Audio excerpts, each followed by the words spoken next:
जब मैं 12 साल का था तब मेरी फैमिली एक किराए के घर में रहती थी जो हमारे सोडा डीलरशिप के पास था। ज्यादातर दिन मैं घर पे अकेला ही होता था। नीचे जाने वाली सीढ़ियों के सामने एक खिड़की थी जो पहले वेरांडा की तरफ खुलती थी, लेकिन अब नीचे पूरा स्टोर बन चुका था। तो उस खिड़की के बाहर का वेरांडा भी खाली सोडा के डिब्बों से इतना भर गया था कि आगे कुछ दिखता ही नहीं था। बस एक पतली सी जगह बची थी जहां से एक आदमी मुश्किल से निकल सकता था। एक सुबह मैं जल्दी में नीचे जा रहा था, बैक डोर से बाहर निकलने के लिए।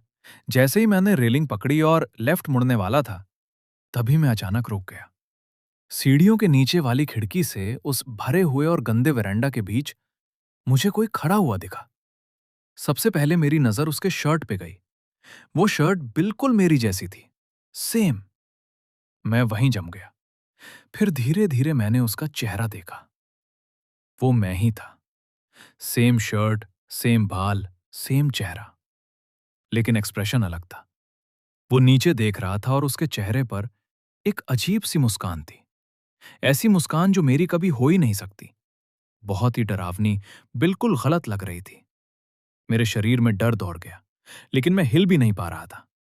फिर वो दूसरा मैं धीरे धीरे अपना सिर उठाने लगा, जैसे वो मेरी आंखों में देखने वाला हो। उस पल मैं घबरा गया। मुझे उसकी आंखों में नहीं देखना था, बिल्कुल भी नहीं।